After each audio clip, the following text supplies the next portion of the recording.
Il y a des notions qui sont compliquées à comprendre, et notamment qui sont le nœud de toutes sortes de confusions. Je pense à la question biblique de la femme et du féminin dans la Bible. Et ça tourne autour notamment des tout premiers chapitres de l'Ancien Testament, et donc des tous les premiers chapitres du Pentateuque, et donc des tout premiers chapitres de la Genèse. Vous avez deux mots qui sont là. Le mot Isha, qui apparaît au deuxième chapitre de la Genèse, et le mot Nekeva, qui apparaît dès le premier chapitre de la Genèse, qui est une façon de désigner l'androgyna d'Adam, à la fois mâle et femelle, Zachar en hébreu, Nekeva, Zachar mâle, Nekeva femelle. Beaucoup de féministes, évidemment, vont jouer là-dessus. Et on est dans une sorte d'imbroglio linguistique effrayant, sinon effarant. On mélange le signifiant et le signifié.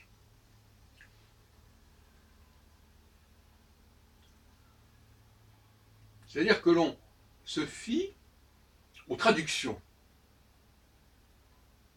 Ou, si on préfère, les traductions font dire au texte n'importe quoi.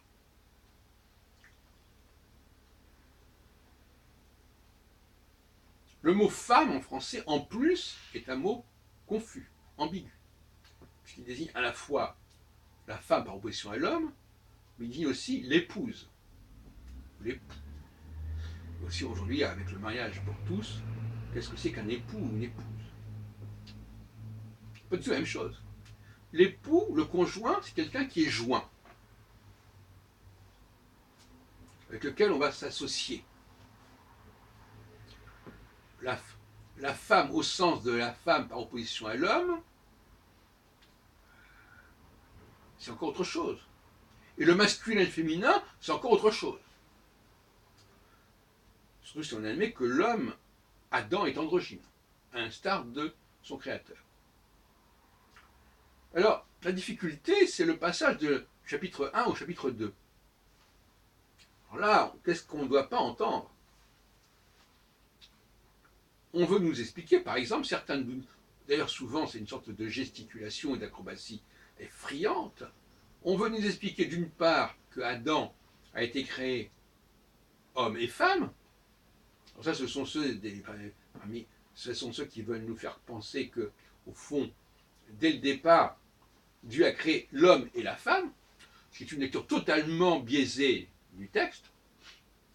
Et d'autre part, on nous parle on saute au deuxième chapitre et on nous dit ah non, mais non, mais c'est l'homme, Dieu créa la femme, et Dieu créa la femme, et donc à ce moment-là, à la limite, il n'a pas du tout créé la femme avec Adam, il a décréé la femme après Adam. Alors on a déjà deux théories en l'espace de quelques lignes du Pentateuque. Comment relier tout cela ensemble? On ne va pas dire que ce n'est pas un problème. En réalité, la création de la femme, là c'est un mot, femme. On va dire la femme. Bon, qu'est-ce que c'est? On n'en sait rien. Mais ça s'appelle la femme, admettons.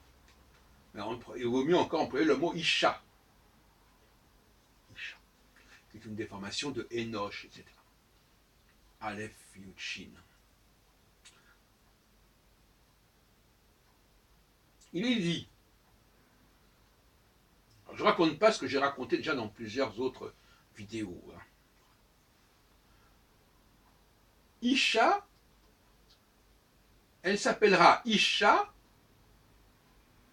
parce qu'elle est tirée de Ish.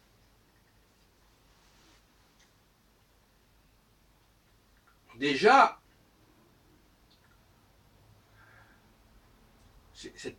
on est déjà dans une sorte de chronologie. Il y a Ish, et puis de Ish, on fait de la Isha. Donc c'est déjà une vision de la femme qui est assez étrange, n'est-ce pas? La femme ne serait qu'une extraction de Ish, de l'homme. En revanche, dans le premier chapitre, on nous dit Dieu a créé Adam, mâle et femelle. Et certains n'hésitent pas à dire l'homme et la femme. Pendant qu'on y est, hein. On n'est pas après.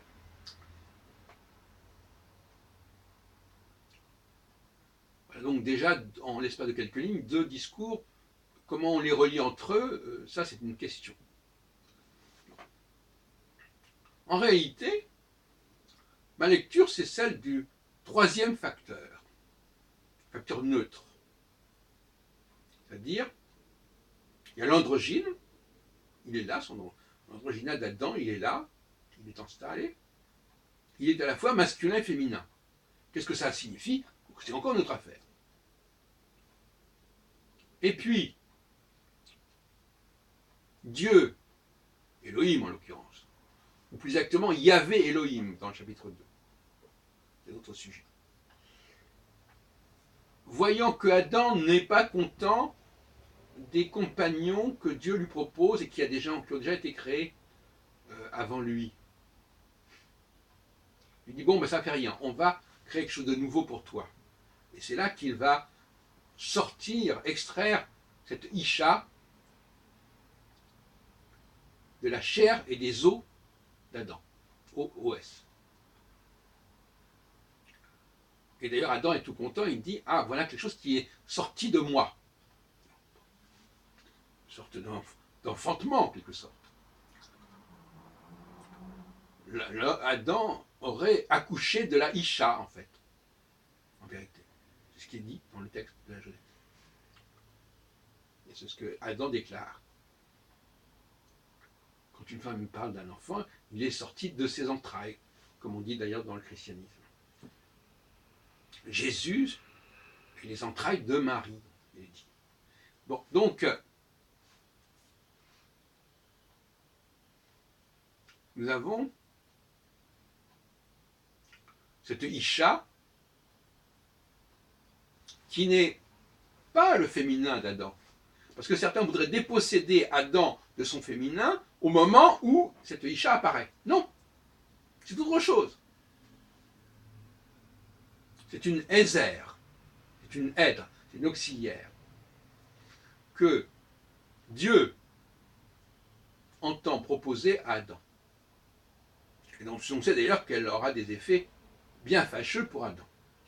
Ce qui nous amène à penser, chers amis, que ce Dieu dont on nous parle ici au chapitre 2, c'est un Dieu tentateur, quelque part satanique. C'est un peu le Dieu de la tentation, c'est un peu le Satan de la tentation de Jésus dans l'Évangile. Il lui offre quelque chose que Adam n'a pas demandé, et en plus, c'est quelque chose qu'Adam n'a pas demandé, il lui crée des tas de problèmes parce que il lui fait confiance. Adam fait confiance à cette Isha, et cette Isha lui propose un truc qui finalement était défendu, lui avait été défendu par Dieu. Et là, c'est pas très clair parce que quand Dieu a fait cette défense, la Isha n'existait pas encore. Et donc, comment est-ce qu'elle a su que c'était défendu? Bon, passons. Donc, c'est le serpent qui savait, on ne sait pas pourquoi. Donc, cette Isha, c'est l'androïde en quelque sorte. C'est pour ça que je parle de la dialectique désormais entre l'androgyne et l'androïde.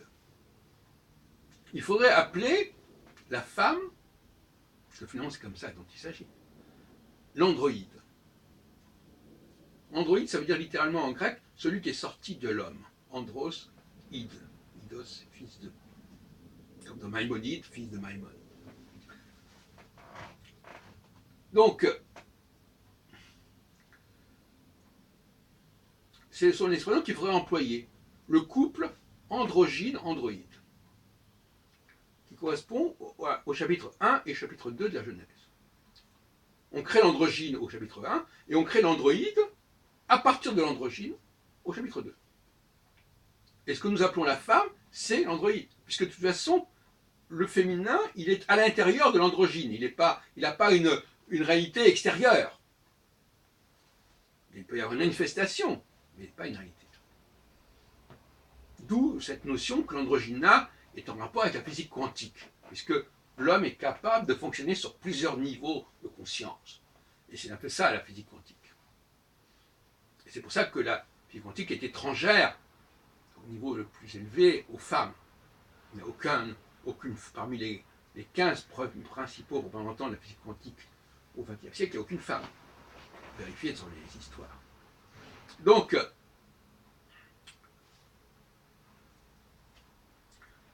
voilà la clarification terminologique que je propose, n'est-ce pas?